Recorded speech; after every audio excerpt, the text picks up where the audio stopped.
Hello and welcome to 2024 Las Vegas Raiders team preview. Why is the quarterback battle between Gardner Minshew and Aidan O'Connell? I don't know, but we'll talk about it anyway. Zamir White had a nice final 4 weeks of 2023. Can he keep it going in 2024? Davante Adams, Brock Bowers, Jakobi Meyers, all that and so much more. Give us 30 minutes and we'll get you caught up on everything there is to know about your 2024 Las Vegas Raiders.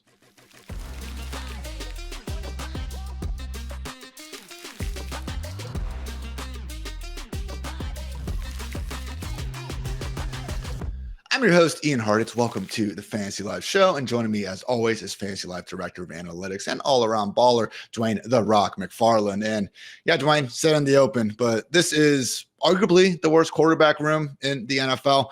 I know Minshew almost got the Colts to the playoffs. They were a top 10 offense, but EPA per dropback, completion percentage over expected, BFF pass grade, passer rating, yards per attempt. Neither of these dudes ranked better than 21st in any of these. I mean, CPOE, we're talking about the two least accurate quarterbacks in the entire NFL last year. So I know they kind of got sniped a bit on Michael Penix and Bo Nix, going a bit earlier than they perhaps expected in the draft. But every single thing we're about to talk about, Dwain, is going to come back to the same point that it's tough to be too excited about the fantasy upside because even a Raiders fan would have to admit we're dealing with a bottom 5, bottom 10, if you really want to be generous, quarterback room. Yeah, I mean, I think you're hoping for a quarterback that can throw for 215 yards per game. When you look at what these two have done, and that's not very good, Ian. And typically, if you've got an offense that is revolving around that kind of passing game, you're not going to have a very good season. Even if you are really good in the other areas of your football team, you've still got to be able to pass for the most part to be able to win this league. And you've got to obviously go through Kansas City and the Chiefs in your own division, who are going to force you to throw the football. You're not just going to get to sit there and try to shell up, and just play a super conservative game, at least not two of those games against the Chiefs. So I do think that it's a challenge. You've got the weapons, around these guys. We've got Davante Adams, you had Brock Bowers, Jakobi Meyers, annually underrated wide receivers. So there are weapons here that could help get the job done. But I'm with you. I just don't have a lot of confidence in Gardner Minshew or Aidan O'Connell. I guess if I had to choose, though, I would probably choose to let's just go ahead and run it back with Aidan O'Connell and see what he can do in year 2. I do think with Minshew, we've had some moments along the way, but I think we've seen him long enough to know that, he's only a bridge quarterback. Maybe, just maybe you get lucky and Aidan O'Connell can actually end up being worth more than that. But the outlook, I have to say, is pretty grim from a quarterback standpoint. O'Connell, to his credit, over the course of the final 4 games of the year, where they ended up beating, every other team in their division with Chargers, Chiefs, Broncos, winning 3 of those final 4, threw 8 touchdowns against 0 interceptions and was starting to, get guys like Davante Adams going a bit more in fantasy land. So, hey, have only seen about 8 or 9 starts from O'Connell. I tend to think that's enough, but the big moral of the story here, Dwayne, is neither guy, even if we do get clarity on who's going to be the starting QB, I do like the weapons, but I just really struggle to see any situation where these guys are becoming a relevant fantasy factor in their own right. Last year, Minshew QB 26 in fantasy points per game, O'Connell right there behind him at QB 27. I would think Minshew should be the favorite because he got $25 million over 2 years to take his talents to Vegas. But then again, Jeremy Fowler given the slight edge early to the quote unquote more vocal Aidan O'Connell. So we will see how this competition breaks out. Sadly, beyond just a super late round, even super flex 2 QB pick, can't be overly confident right now because even if one of them does emerge as more of a front runner, I think that is going to be a short leash. But hey, man, already mentioned the good weapons on hand. And yeah, Davante Adams still very much remains Davante Adams. Was not his usual efficient self, though. And I know, Dwayne, you've had a fantastic article come out recently on some of the age cliff worries about players getting up there in age. And yeah, Davante Adams certainly not a spring chicken at this point in his career. Now, if you guys have been watching receiver or you just watched a couple of Raiders games last year, specifically that Lions one with Jimmy G under center, you will notice that, yes, Adams wasn't exactly receiving the most catchable passes throughout the year. In fact, him and Garrett Wilson did lead the league in terms of total targets that were deemed uncatchable. Problem, Dwayne, like we just got done talking about, is that I don't exactly know that the Raiders have done anything to believe that all those variables are going to be turning around in a positive light. So thoughts on Davante Adams, someone who is still very much going to cost round 2 draft capital in Fantasyland? Yeah, I mean, Adams has reached that point in his career where the cliff can happen at any moment. He has actually flashed some signals of a potential decline. Like you mentioned, like the target share, those sort of things, like on the surface, were all still there. You know, he had 32% of the targets, 44% of the team's air yard share. Those are elite marks. But when you dig into the underlying data, the number one, obviously, his fantasy points per game fell to 15.6 per game last year. Now, again, quarterback induced. He's probably still a wide receiver one last year he is a wide receiver one last year with a good, quarterback. Like, we know that.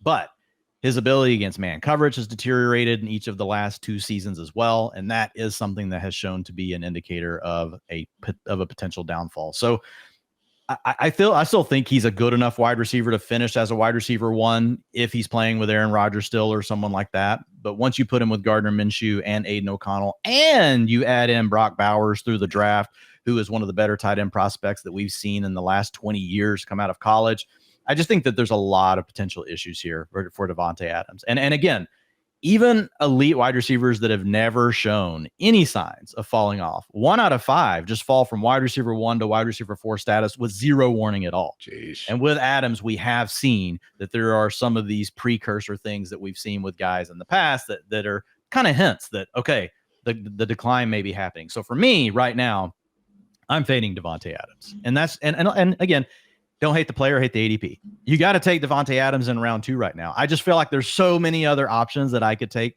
in round 2 and still feel really good about my pick that I just don't have to force it with Davante Adams. I think it would be tougher for me, Ian, if Davante Adams was a round 3 pick. Then I might be able to talk myself in, okay, like, yeah, there are these things, there are potential issues, but it's probably all priced in. But in round 2, it's going to be a pass for me in 2024. Yeah, right now, I mean, we kind of talked about in the Chiefs podcast, but Isaiah Pacheco, Derrick Henry, Kyron Williams, these guys are going right around Davante at the end of round 2. And wide receivers like Chris Olave, Marvin Harrison Jr., and Drake London are actually quite a bit cheaper. We got the elite quarterbacks right there. Middle to the end of round 2, it's a really tough sell for me, man. He has not been someone I have actively been going out of my way to click at all. If we do see him leak into round 3, to your point, I do think that's about when we can start to get a bit more excited about it. I mean, all those guys I just named, I mean, that running back tier and even those wide receivers. Let's go 2 wide receivers starting, format. Because if you do have 3 wide receivers you need to start out there, it does really emphasize the position early. But 2 starting wide receivers, Dwain, I think I'm taking those running backs that all have chances to, go for 300 plus touches in really good offenses, as well as the younger wide receivers who, don't have quite the same track record as Davante Adams, who freaking does at this point, but similar target projections and offenses with probably better quarterback play. Yeah, I mean, I want to take the ascending players. I don't want to take on the additional risk of the aging player that's showing signs. Could you still miss on Marvin Harrison Jr.? Yeah, he could still perform like a wide receiver 3, even though people are drafting him like a wide receiver 1. He carries his own risk, but there isn't the risk of, oh my God, he could just be cooked. Now he might not be good. He might not be as good as what people think. But historically, given his wide receiver profile, what we saw in the supermodel where he was drafted, all those things point towards a guy that's probably going to be a wide receiver 1 someday. It's just a matter of, does he do it this year or does he do it the next year? So I do lean to the younger guys. I'm with you on Drake London as well. That's a player that I'm taking pretty much every time over Davante Adams. I'm taking Chris Olave over Davante Adams. Olave is one of these guys that all the underlying data is there. We just haven't had healthy quarterback play. It's been one thing or another. It's the uncatchable air yards. There's a lot of things that go on with Chris Olave, but here's the one thing I know about him. He can go out there and he earns targets at a very high level. And I feel like eventually one of these years, like, that's just going to click. And when it does, I'm going to feel really good about it. So these other guys, it's not that they don't have risk. I just tend to lean towards the youth whenever I have to make close decisions like that, Ian. Rumors have been going around about Adams potentially joining the Jets. For the record, I think Davante Adams is going to be wearing black and silver throughout the entirety of 2024. But just for the sake of having fun here as we record this on July 18th, Dwain, Davante Adams, Jets, joins forces with Garrett Wilson. Then is he a buy for you in round 2 if we have Aaron Rodgers, or still no?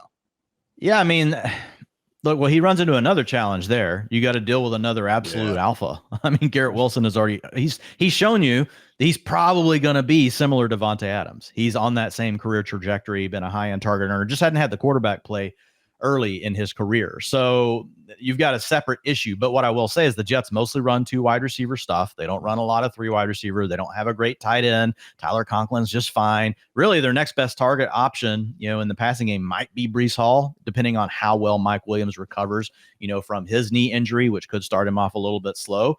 But I would probably feel about the same about him. I really hope that doesn't happen, though, because I don't want to have to move Garrett Wilson down. I know. That's my bigger fear. You would have to move Garrett Wilson down a little bit if that did happen with Davante Adams. I think they both probably wind up right next to each other, still in the top 15. But and honestly, I'd probably take the youth there and go ahead and still. I would too. I'm still taking Garrett, but yeah, Aaron Rodgers with Davante, it's probably hand in glove. Like that would probably be the best case scenario as far as the quarterback he could be paired with.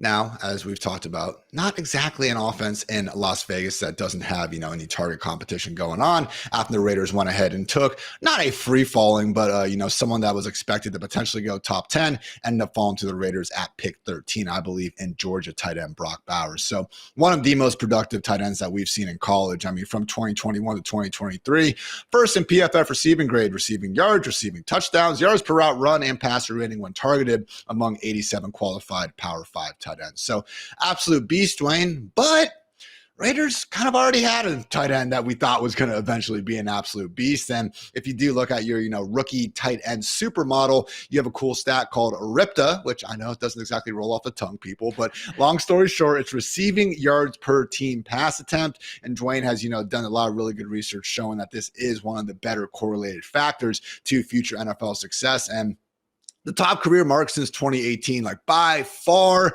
number 1, Brock Bowers, and number 2, yes, indeed, Michael Mayer. So look, with Brock Bowers, man, I'm not doubting the talent. Dane Brugler says this could be a George Kittle level, producer and playmaker in the NFL.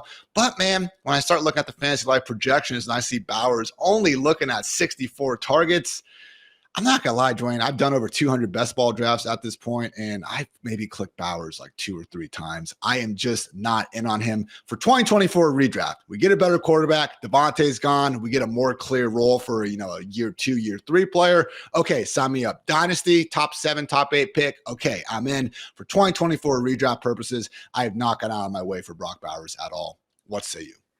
Yeah, so with Bowers, I have him inside my top 12 tight ends, but it's a 100% speculative bet on talent. To your point, there are so many things that have to go right. I'm also in charge of those projections, so I'm the one giving him 64 targets. Yeah. And he's one of these unique cases where the projection and the ranking really don't line up at all. And it's because the factors that we take into rankings over projection, right, are the upside and different things like that. And Brock Bowers, there is a chance that he comes out week 1 and Michael Mayer's just not a factor at all. And he is the starting tight end for the team. But even if he clears that, knowing that Michael Mayer was also a really good prospect, we've already talked about, this is an offense that we're hoping can throw for 215 yards per game, like 225. I think we would be like, hooray, this is great. Like things are going well. Well, it's really hard to support multiple options. So in that case, he would then have to leapfrog Jakobi Meyers, which I think he could possibly do. He's a good enough prospect that, yeah, that could happen. But then we still have Davante Adams to deal with. So the way that things really work out for Brock Bowers is Davante Adams actually is at a cliff and he hits it. And then Brock Bowers takes over the lead role for the tight end room and he becomes the number 1 target on the team in a bad offense. But even then, to your point, like there's just still obstacles. So for me, once I get past, the Kittle, once I get past George Kittle and I don't have a tight end, I do put Bowers into my queue. What I will say though is I'm taking I'm in redraft. I'm still taking 2 tight ends. Even if I take Brock Bowers first and then I circle back around to another tight end that I may know that I'm going to start at the beginning of the season. So I still want access to the upside, but I agree with you. There are a lot of challenge. Brock Bowers has to run super pure. The talent is there, no questions, but everything else is a question. So it's tough to get your mind around it. And I understand why you haven't drafted. I've drafted quite a bit, but again, I definitely plan my rosters out a certain way. And I get why you wouldn't take him because just a lot of things that have to go right for him. It's not like he's just going next to a bunch of tight ends that aren't talented. Jake Ferguson certainly, okay, I'm not saying he's Brock Bowers good, but we just had a really freaking good NFL season. Might very well be Dak Prescott's number 2 target. David Njoku is someone who has flashed big time after the catch. Again, just had a really good season last year. Dallas Goedert, Dwain, again, maybe the most mispriced tight end in fantasy football. Like, I'm taking those guys straight up over Bowers right now. Once we get into Bowers versus Dalton Schultz and Pat Freiermuth, I think that's about the area that we can talk about. But yeah, man, someone that I know a lot of times we do see prices at top 10 tight end. I think he is a bit more like top 15. So we'll see what happens. Always get afraid when I start having to list out the 4 or 5 things that need to go a player like Bowers' way. I get the Ramondre Stevenson whiffing on him in 2022 flashbacks. But hey, at the end of the day, what I learned with Stevenson and what remains true with Bowers, if you do have that great talent where, yeah, okay, if these things do go his way, if we do start seeing Bowers getting 8-9 targets a week, yeah, he could probably make pretty damn good things happen with him. So can't ever be fully out on a player like him, but yeah, haven't made the biggest habits so far in 2024. But yeah, guys, when I'm talking about this, I am looking at our Fantasy Life Plus tools, the rankings, the ADP, and Dwayne's critically acclaimed utilization report hub. So for more on all that, here's a message from the one, the only Matthew Berry. We'll be right back after this quick word. When I started Fantasy Life, I had one mission in mind, really just one: fantasy football and sports betting for all. And what started out as just a newsletter has now grown into a full-fledged media company. And here I am to tell you we're ready to evolve yet again. I'm introducing Fantasy Life Plus. It's a premium product built upon a suite of fantasy and sports betting tools to take your game to the next level. I know, I hear you, really, Barry, a premium product? Okay, I understand, but get this. Our mission has not changed, right? Our newsletter will forever remain free. All of our expert analysis, free. And we will still provide sets of fantasy football rankings for free. Everything you need to be a great fantasy football manager, you will still be able to do for free at FantasyLife.com. But hey, if you really want to level up, then Fantasy Life Plus is for you. Fantasy Life Plus will introduce new tools like our Draft Champion, customizable rankings, site-wide league sync integration, player prop models, game models, DFS pick'em builders, and so much more. Seriously, just check it out. Go to FantasyLife.com to learn more. And as always, may your trades never be vetoed, may your flex plays always work out, and may your Monday Night Miracles always come through. Thank you, Matthew. And Dwayne, we did have some turnover in the coaching ranks. Interim head coach Antonio Pierce is back for the Raiders. Not the best, not the worst end to last season. I mean, they hysterically, man, they lose the Vikings 3-0 on a Sunday, and then the very next Thursday, they go ahead and beat the Chargers 63-21 and get Brandon Staley fired. So again, just last 2 months of the season really were a roller coaster for the Raiders. But anyway, offensive coordinator is now going to be Luke Getsy, was running the Bears offense in 2022 and 2023, where they were a very run-first offense. I mean, 30th in overall pass play rate, but that also probably had a lot to do with having Justin Fields under center. So we got skill position players. I mean, even the offensive line, man, PFF's reigning 10th ranked group, they returned 4 of 5 starters. God forbid Getsy can just get something out of these quarterbacks, man. Maybe they can surprise, but what did you see out of Getsy, and what do you kind of think again about the overall scheme we're going to see in Las Vegas this year? Yeah, look, it was tough for, Getsy, dealing with some of the quarterback challenges that he had to work through in Chicago, but he wasn't dialing up a lot of these cheat codes that we want to see that can actually help enable your quarterback, especially when you're dealing with a mobile quarterback like Justin Fields. You already mentioned it, a run heavy coach was under a defensive minded coach before. Again, now under a defensive minded coach. If I am the Raiders and I'm thinking, how does this season potentially work out and be successful? On one hand, you look at it and you're like, well, we've got the weapons that we should just throw the ball more, but our quarterbacks probably tell us that we're going to need to be a little bit more conservative. So I think this is going to be a run balanced offense. Last year, a -3% drop back rate over expected for Getsy in Chicago. Then we probably see something similar here for the Raiders. I just wish he would dial up more of the play action, Ian, more of the motion, more of, even working in more screen plays, RPOs, different things like that. Getsy's had a pretty vanilla offense. Now, I have to be fair to these coordinators. A lot of this, again, and I mentioned it before on these shows, it does come back to the quarterbacks, what they're comfortable with. They get major input on these kind of wrinkles that they're going to introduce scheme-wise. So And then when you look at more pure pocket passers like Aidan O'Connell and Gardner Minshew, we have seen those types be a little bit more willing to work these things in. So we'll see. Maybe Getsy can do a little bit more of those things. Certainly have the weapons to want to throw the ball more. But I think because of the quarterback play, we see a pretty conservative offense that only starts to throw the ball more whenever they're pushed into it by game script. My lasting memory of Getsy with the Bears was just they hit that like 60-yard touchdown to DJ Moore on his screen in the preseason. And it's like that memory would not leave him throughout the rest of the year. The amount of freaking just dead in the water screens they had to toss out on the outside. Didn't think that was exactly doing too many favors. But again, a lot of pieces to work with. We will see what happens. Takes us to the win total, Dwain. It is set at 6.5, minus 130 lean on the over. The Raiders are plus 900 to win the AFC West. That is third behind the Chiefs and also the Chargers. So I'm actually going to take the over here. Again, that is where the lean is going. I do not think the Raiders are going to win 8 or 9 games, but I do very much believe they could get to 7. 6.5 just seems pretty short for a team that does, led by Max Crosby, have a very good defense, and they also added, Christian Wilkins to the D-line. So that's going to be a scary group for opposing quarterbacks to deal with. I mean, ranking 9th ranked scoring unit only allowed more than 23 points once after Pierce took over last season. It's going to be ugly, low scoring, and I think they can gut out 7 or so wins. So give me a slight over, even though I would not confuse this team with a serious contender for a division, and obviously not the AFC. Yeah, I'm going to take the under. I mean, I've got them projected for 21 passing touchdowns, 220 passing yards per game. Like that's just, it's not really a great recipe. Look, could they overperform that with their weapons? It's possible. It's possible. But like when I look at their defense, do I think that it's like, a lean on defense? Like I'm going to lean on my defense to win me games. Like they have some playmakers. They have some things I like about their defense. I like the head coach, but I don't think that the Raiders can grit their way to 7 wins. So I'm going to take the under.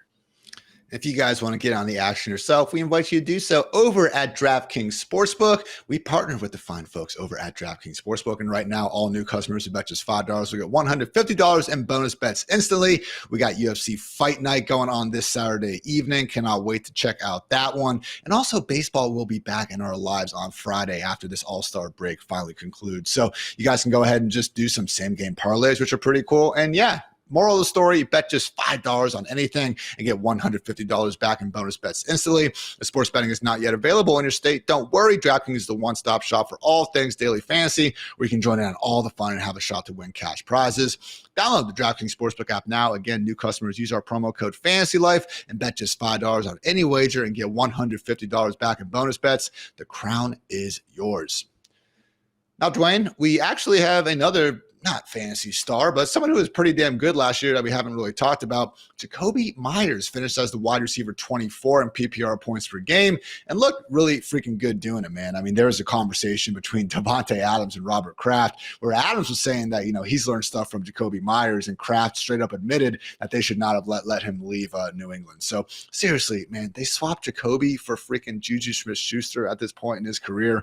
I do not know what they were doing. So Jakobi, very good player. I'm not denying that. Also, though, we saw a much tighter split in their targets in the first 8 weeks of the year with mostly Jimmy G under center compared to the second half, specifically from week 9 on when Aidan O'Connell was, elevated to starting QB and we had Antonio Pierce take over. Adams had 94 targets, Jakobi just 49. So truly was far more of a number 2 than what we saw early on. And when you add Brock Bowers to the equation, I just have a tough time thinking that Meyers, the magic's going to strike twice. Someone that I have not gone out of my way to draft, despite the affordable wide receiver 5 price tag.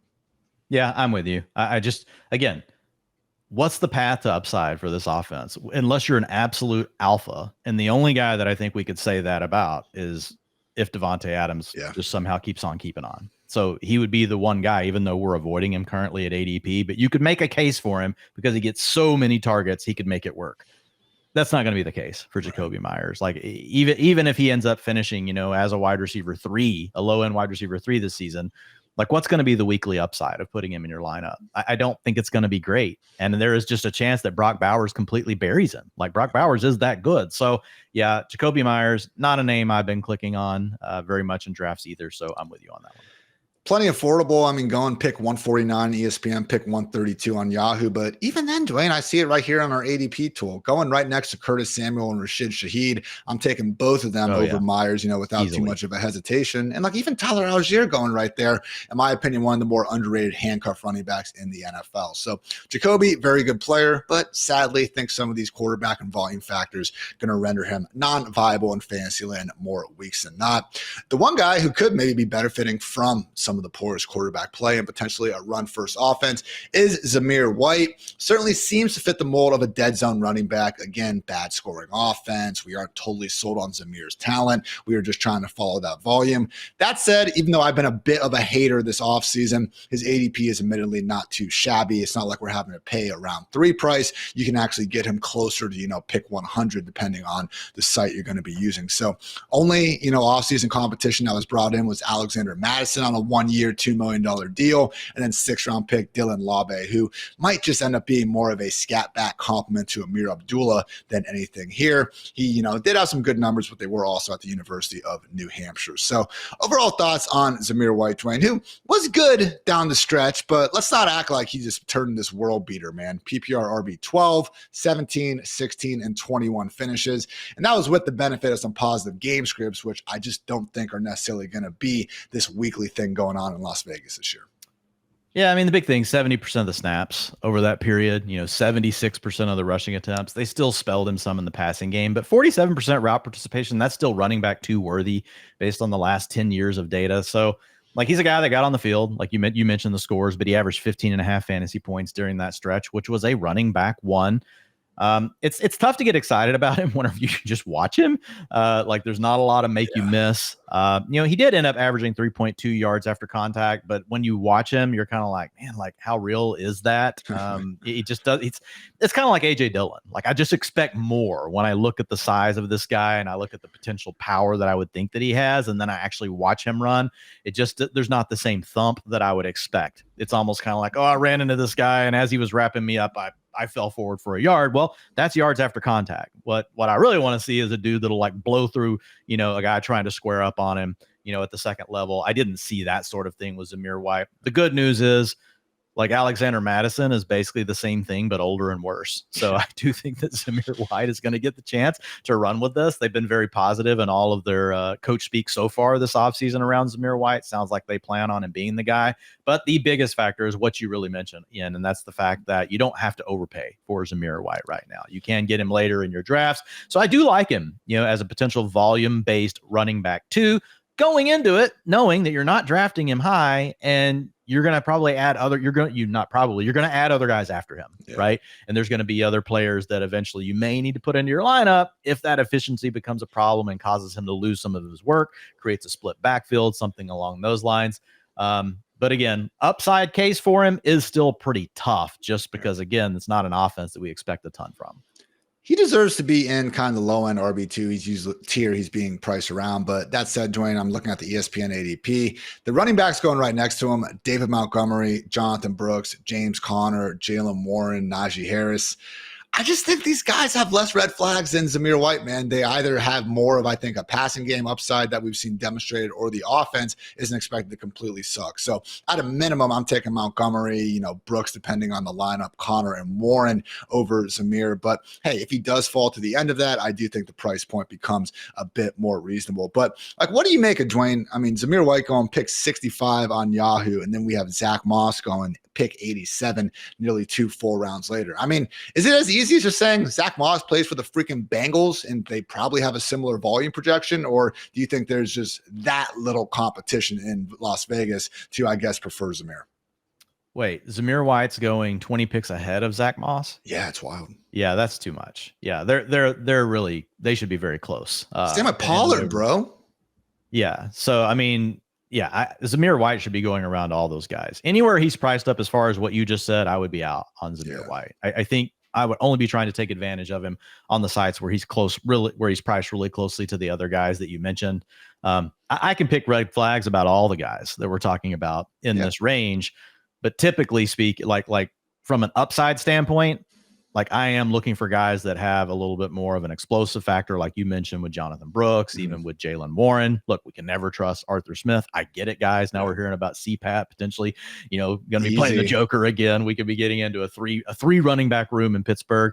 But I mean, all the guys in that range have their own kind of flag, but they also have their own kind of upside ceiling that you're looking for. So when I get into that range of running backs, usually what I am aiming for is more the upside versus what I think a floor case could be. If we get Zamir going around Javonte Williams, Zeke, Devin Singletary, okay, that's fine. If you want to prefer, and I would take him ahead of all those guys. Yeah. But I mean, again, to your point, like he shouldn't be priced way differently than them. Yeah, he's going next. I mean, I think we can agree Zamir and David Montgomery probably going to have similar, early down volume. Maybe he gives Zamir White a couple extra touches per week, but look at how freaking fantasy friendly that Lions offense has been. I cannot believe that they are priced right next to each other. Give me Montgomery over. Yeah, the Lions could rush for 150 yards a game and the Raiders could rush for 100. Right. So, I mean, and the Lions rushing attack could score 25 rushing touchdowns and the Raiders could score 9. Like it's a huge difference where volume ends up faking people out in some cases. I will say it's gross, but every running back going the last round is gross. And if you need one more, Alexander Mattison is technically there for you. So, I'm not gonna lie, Dwayne, the couple times I have there for you. That's a good way to describe it. I know, like the couple times I've clicked him in round 18, it didn't feel good. I'm not gonna, bullshit you guys. It didn't feel good. Had to look myself, an extra couple seconds in the mirror later. Yeah, we'll see. I mean, but he plays behind the kind of profile where we know that sometimes we think the volume is going to be there and it's not. And so that you're really not even betting on Alexander Mattison, the player, to take over the backfield. You're just saying, I'm not that confident in Zamir White, which I think is fair. Guess what? Madison really hasn't ever been efficient or all that good in his NFL career, but he still provided some really good handcuff-induced, volume-driven RB1, RB2 performances with the Vikings. Maybe he could do something similar if thrust into action. Just please, for the love of God, don't give him the ball near the goal line. 9 carries inside the 5-yard line last year, 0 touchdowns, and -7 total yards. One of the more wild stats I have seen this entire offseason. Takes us to the end, Dwayne, where we go ahead and comp the Raiders to a movie or TV character, and I feel good about this one. I'm going with the crazy 88 from Kill Bill. There's this incredible scene where the bride has to go fight these 88 ninjas, and they got numbers, they got culture. There's some good talent there, but they just don't have it. And the entire time, you pretty much know what's going to happen, and that's that they're all going to die from the bride. And that's what I see with the Raiders, man. You can talk up the skill position players, Max Crosby, the defense. It seems like a group of guys that do have culture and do love each other, but when your quarterback situation is as dire as it actually is, I just think that the death of this Raiders team is inevitable. So, it's a bit of a rebuilding year to begin with. So I'm not, trying to shit on the Raiders too bad. Draft didn't fall the way they wanted it to, but yeah, sorry guys, I'm out on the team with arguably one of the worst QB rooms out there. And yeah, what say you, Mr. Dwayne? Yeah, I'm going to go with Ike Clanton from the movie Tombstone. So he is the villain from back in the day, going against Wyatt Earp and Doc Holliday and all these guys. And he's the guy that's always there. The Raiders kind of have this bad boy image, but he's always willing to smack talk. And as soon as the gunfight goes to start, this guy's figuring out, how does he get out of there? How's he getting out of this jam? At one moment in the show, he's trying to bully Wyatt Earp, who's just arrived in town, and Wyatt Earp essentially, just bitch slaps him and he's making him bleed. And he asks him, he goes, you going to skin that smoke wagon, or are you just going to stand there and bleed? That's the Raiders. They just never can show up when the fight's at its most intense moments. I feel bad because this is a franchise that back in the day when John Madden was the coach, and even some years after that, they were really good. Even had a few flashes, right, under Gruden. Yeah. But they just haven't been able to put it all together. So it's this most awesome helmet with this cool logo. Looks like they would just be a complete badass. Don't want to mess with them in an alleyway. But ultimately, when the fight comes around, they just get bitch slapped. We shall see what happens. This is one of those where, again, Dwayne and I doing our best to project it. And yeah, sorry, Raiders fans, because I know it wasn't a lot good there. But hey, now you can yell at Dwayne and I when, the Raiders inevitably prove us wrong and, win with team feel-good vibes and culture. So we shall see how that plays out. But yeah, once again, invite you guys to go check out our new tools over at FantasyLife.com. All the content and everything is still free, and you can find written versions of all these team previews, as well as some awesome recent write-ups from Dwayne with wide receiver tiers, age clips, and things of that nature, again, over there at FantasyLife.com. So appreciate you guys. For Dwayne, for producer Matt, I'm Ian. Thanks again for listening to the Fantasy Life Show. And until next time, take care, everybody.